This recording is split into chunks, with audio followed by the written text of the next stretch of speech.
The South Korean police are on the outlook for secondary fraud and damage from massive user data leakage at e-commerce giant Coupang. Consumers are seeking class action lawsuits, both in the country and in the U.S., for compensation. The U.S. and China have gotten rid of references to North Korea's denuclearization from their major security documents. There are voices of concern that Washington is no longer prioritizing Korean Peninsula issues. New data shows people with a migration background account for more than 5% of South Korea's total population in 2024, a figure that's expected to help the country identify policy targets. Authorities continue to respond to the massive leakage of data of e-commerce Coupang's users. Police say they are on the lookout for potential secondary damages, such as a financial fraud.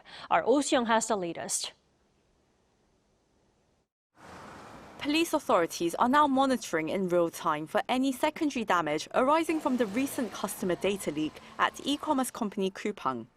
In a press conference Monday, the National Police Agency said it is conducting daily real-time checks to trace potential cases, including voice phishing, impersonation attempts, and financial fraud. Police have obtained Coupang server logs voluntarily submitted by the company and are currently tracing the IP address used in the breach. No cases of large-scale secondary harm have been identified yet, but police warn that the risk remains due to the volume and sensitivity of leaked information. Believed to have been extracted over several months since June, the data revealed the names, phone numbers, addresses, and purchase histories of 33.7 million user accounts, making it one of the most significant personal information incidents involving a domestic platform. While Coupang has reiterated that payment information and passwords were encrypted and not part of the compromised dataset, its delayed responses have intensified public criticism. As of Monday, a domestic class action suit is being organized, with an estimated 650,000 people involved. A separate filing is in the works in the United States, where Coupang is headquartered, seeking punitive damages under U.S. privacy and consumer protection law. Insurance coverage is also under scrutiny. Coupang and SK Telecom, which experienced a separate data leak earlier this year, are currently covered by 10 billion won or $6.8 million in privacy liability insurance. Critics argue that amount does little to protect users given the scale of Korea's digital platforms. Amid rising criticism, insurance sector actors have formally proposed to the Personal Information Protection Commission that the minimum coverage requirement for large corporations be raised tenfold. Meanwhile, the government on Sunday announced measures to reform the country's cybersecurity certification system, following a string of major data leaks at companies that had already passed official security checks. To ensure the safe handling of personal data, telecom operators and major online platforms will face tighter evaluation criteria. The government will also strengthen inspections, expand technical testing, and increase accountability for firms. Presidential Chief of Staff Kang Won-sik on Monday ordered immediate action to prevent secondary damage from the major data leak at Coupang. During a senior aides meeting at the presidential office, Kang said the situation was causing growing anxiety among the public. He warned that Coupang must clearly present how it intends to take responsibility should damage occur. Oh Seung, Arirang News. In a break with the past, both the U.S. and China made no mention of the denuclearization of the Korean Peninsula in their recently unveiled defense policy papers. Our Kim Bo-kyung tells us more. Both the U.S. and China made no mention of North Korea nor its denuclearization in their recently released security manifestos.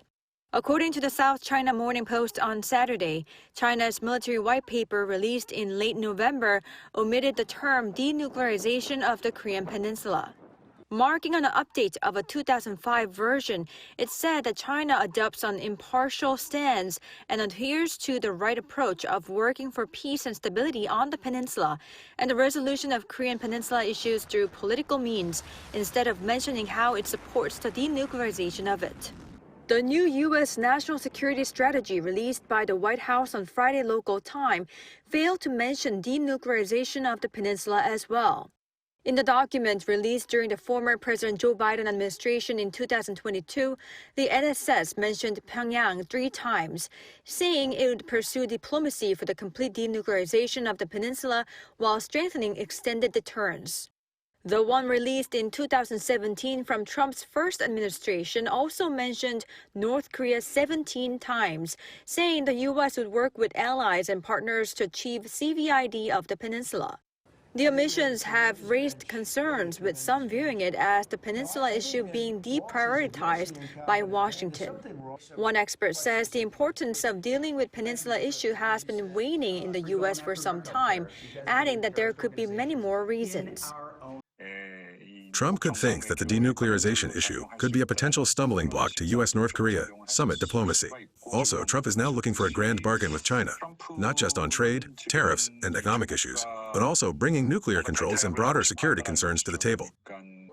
Though acting U.S. Ambassador to South Korea Kevin Kim reaffirmed on Monday that Pyongyang's complete denuclearization remains a shared policy with the South, the expert says Trump could be considering peninsula issues as a pawn on a chessboard for him to bargain with China, though some hawkish traditional foreign policymakers who believe it is important to keep China in check might disagree with him. Now all eyes are on the National Defense Strategy that will be released based on the NSS to see whether it will mention peninsula issues. Kim Bo-kyung, Arirang News. A South Korean battery giant LG Energy Solution has won an additional contract worth $1.4 billion, or just over 2 trillion Korean won, to supply electric vehicle batteries to Mercedes-Benz Group. And the deal announced on Monday is a just over 7-year contract that will run from March 2028 to June 2035. This accounts for roughly 8% of LG Energy Solutions' total 2024 sales and will provide batteries for cars sold in Europe and North America. And the deal comes shortly after Mercedes-Benz CEO Ola Källenius visited South Korea in November and met with top LG executives, where he praised their shared vision of innovation and sustainability. The South Korean government is in the process of concluding its main budget procedures for 2026. As the Finance Minister Koo Yoon-chul today urged the ministries to make full efforts for a swift execution of the budget ready to go on the first day of the new year. Ian Jin reports. Presiding over a fiscal execution meeting at the government complex Seoul on Monday, Deputy Prime Minister and Minister of Economy and Finance Koo Yoon-chul urged all ministries to finalize their business plans for the upcoming year by the end of December to ensure swift execution of the budgets starting New Year's Day.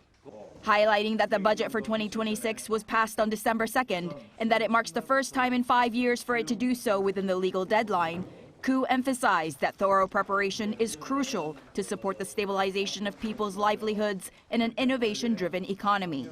Last week, the Assembly endorsed the government budget bill of 727.9 trillion won, roughly $493.5 billion for next year, which calls for more spending to prop up the economy and on national defense. Regarding this year's finances, he stressed the need to minimize unused funds to maintain the momentum of the economic recovery and called on ministries for thorough monitoring. Furthermore, the conclusion of this year's budget is very important in order to maintain the economic recovery momentum of the new administration. While the overall execution status of this year's budget is favorable, I ask that you meticulously monitor it and not let up until the very end. He also added that both the central and local governments will make special efforts, working together, to ensure that the warmth brought from economic recovery reaches all citizens equally. The main budget is scheduled to be presented and voted on for its initial allocation plan at a cabinet meeting on Tuesday. According to the Finance Ministry, as of the end of November, 90.1% of this year's main budget has been spent, and 94% and 98% of the 2 supplementary budgets have been executed. Ian Jin, Arirang News. South Korea's economy is on a path of recovery for the second consecutive month. And while sluggishness persists in the construction sector, recovery is being driven by a rebound in domestic consumption. This is according to the Korea Development Institute's monthly report released on Monday. This uptake is supported by the delayed effects of interest rate cuts and government support measures, which have helped the service production maintain a solid flow. Now, exports expanded 8.4% in November, largely buoyed by a surge in semiconductor prices. However, the state-run think tank notes that in terms of export volume, the pace of growth is actually tapering off. Lingering uncertainties in the trade environment, particularly regarding U.S. tariffs, continue to weigh on non-semiconductor sectors.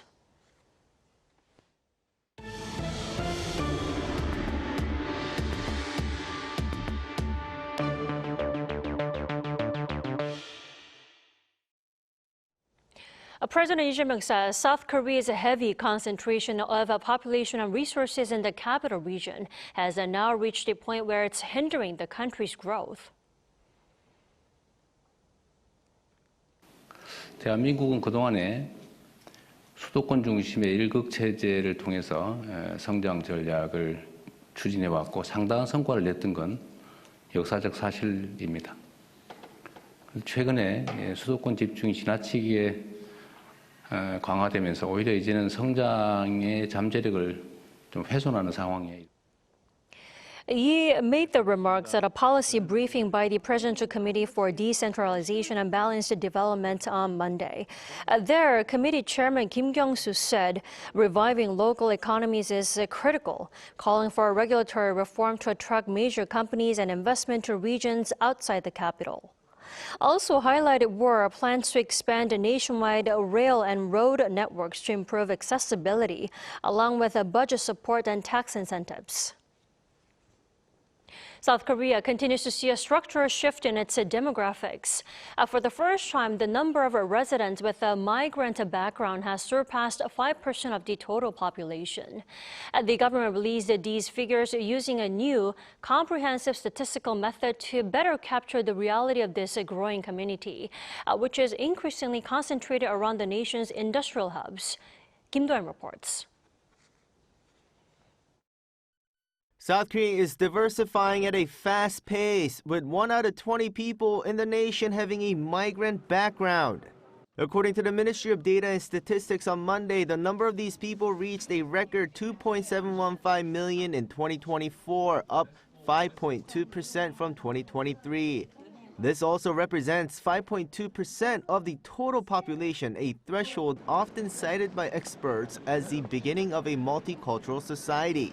The ratio grew even faster due to the Korean native population remaining stagnant. Under the ministry, the term migrant background constitutes 4 groups of people: foreign nationals who stay in South Korea for more than 3 months, naturalized citizens, second-generation immigrants, and those previously in statistical blind spots such as North Korean defectors. To capture these figures, the government utilized a new register census method for the first time and aggregated administrative data from 13 agencies, including the Justice Ministry. The biggest significance is that these are the first statistics to cover the entire population with a migration background residing in Korea. We can now identify policy targets, such as North Korean defectors or children of undocumented residents that were previously in blind spots.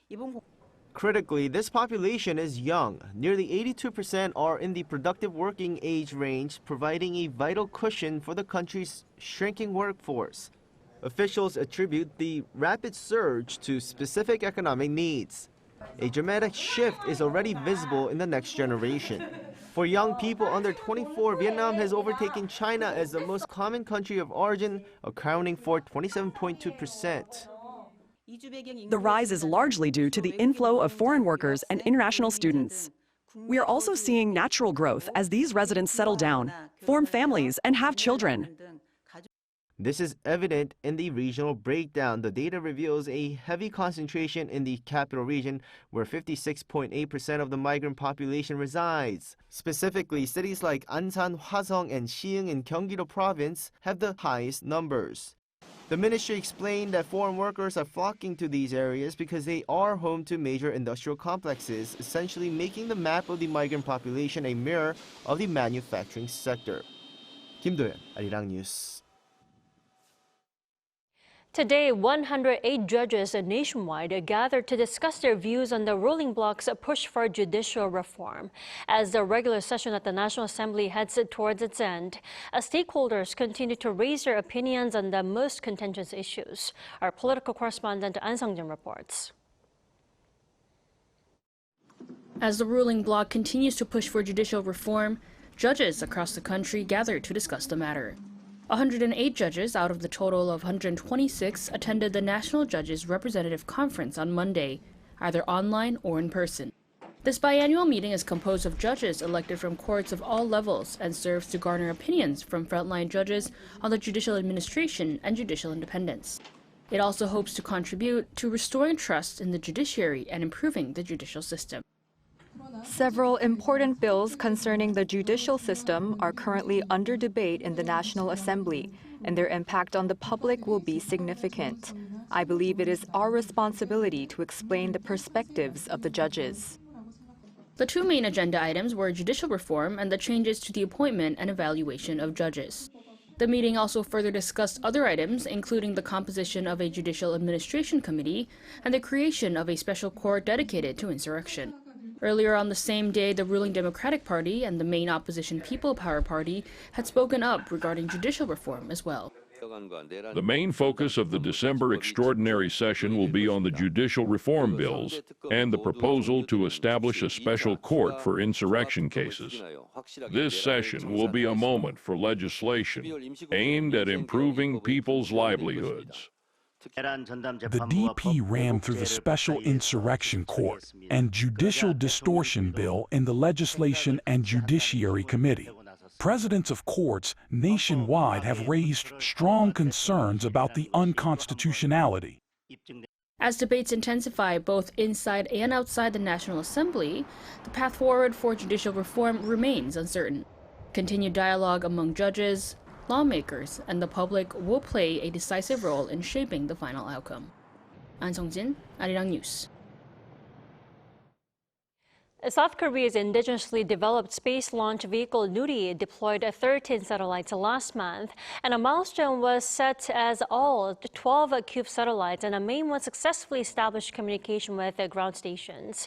According to developers, including the Korea Aerospace Research Institute, communication was made with the last 3 CUBE satellites, following confirmed contact with the other 9 CUBEs last week. The main satellite established communication with South Korea's King Sejong Station in Antarctica shortly after the rocket launch on November 27th. Now, this marks the first time that all satellites deployed by the Nuri SLV in a single launch have connected with ground stations. Seoul has entered the top 10 on Euromonitor International's top 100 city destinations index for 2025. According to data released by the global data analytics company on Monday, the global popularity of K-culture, specifically K-beauty, has served as a major driving force behind tourism in Seoul. The Korean capital moved up 2 places higher than last year's 12th. The top 100 city destinations index is the result of assessing 100 cities using more than 50 metrics across 6 core pillars to produce an overall city attractiveness score. Now, Europe maintained its position at the forefront of global rankings, with Paris ranked first for the 5th consecutive year, followed by Madrid, Tokyo, Rome, and Milan. A K-pop girl group Twice has announced a new concert schedule for when it performs at the Japan National Stadium, the first overseas artist to do so in April next year. According to its agency JYP Entertainment on Monday, the group is expected to draw a total of around 240,000 fans over 3 days by expanding the concert hall capacity with a full 360-degree seating setup. The concerts will serve as an extension of Twice's 6th world tour, This Is 4, adding 3 shows to be held from April 25th.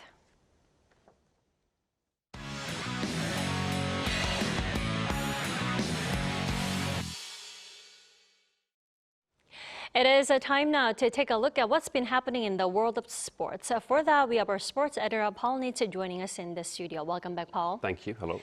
Paul, let's begin with the big news from the weekend, the World Cup draw. South Korea has avoided the group of death, apparently. Yes, right. South Korea are in Group A, along with Mexico, South Africa, and the winner of a Euro playoff. Right. On Friday, local time in Washington, D.C., the draw was made for next year's FIFA World Cup. South Korea were drawn against one of the host nations, Mexico. Seoul will play all of their group matches in the Mexican heat.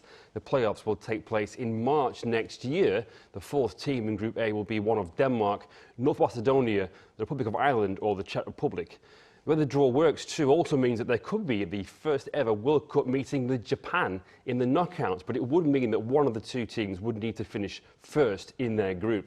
Korea's games will either start at 11 a.m. or 10 a.m. here, starting with the European side on June 12th.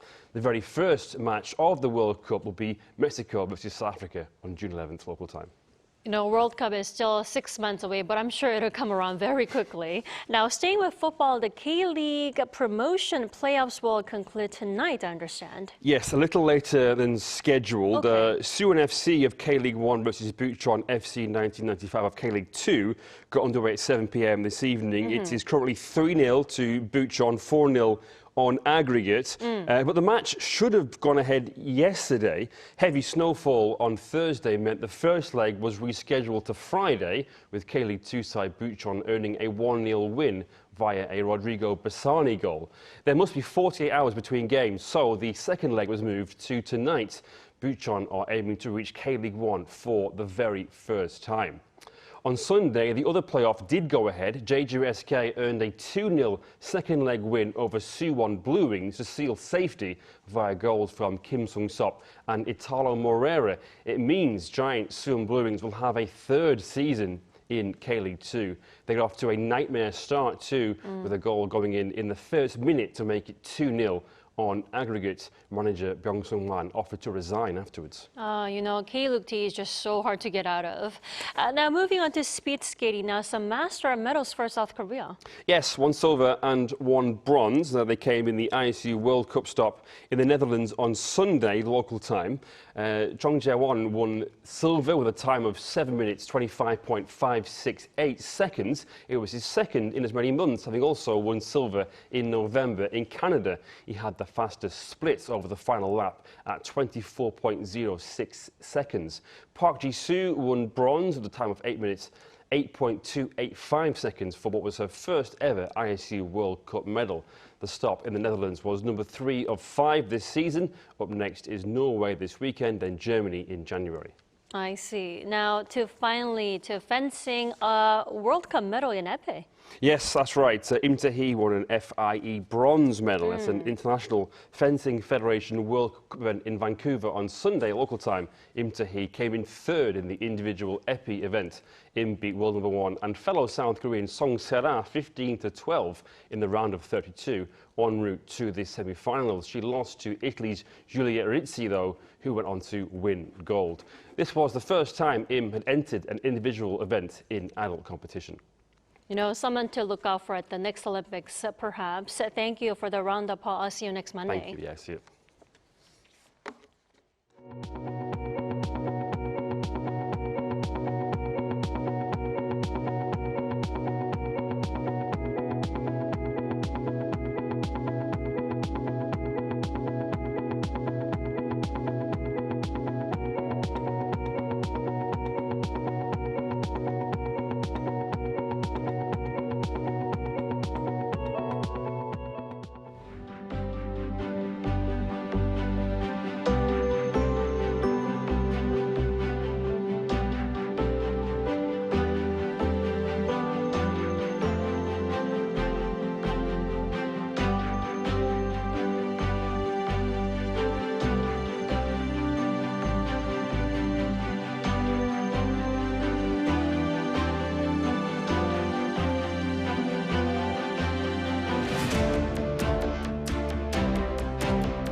With northwesterly cold winds blowing in, the dust in the air has cleared up and clear skies have appeared in Seoul.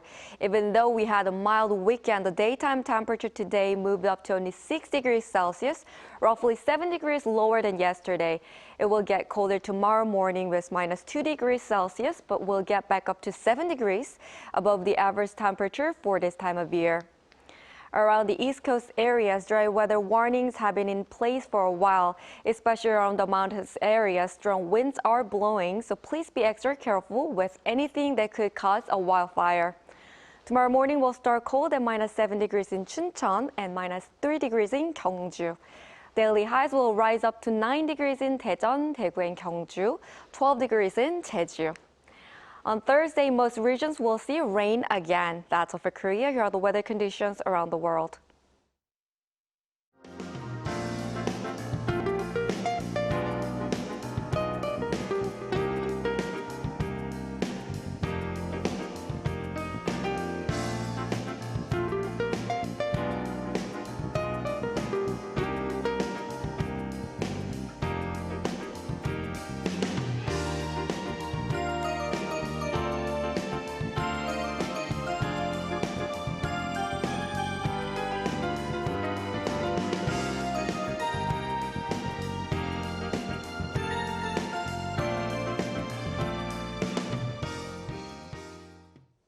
That is all we have for tonight. I'm Kim Dami. From all of us here at Arirang, thanks for watching and good night.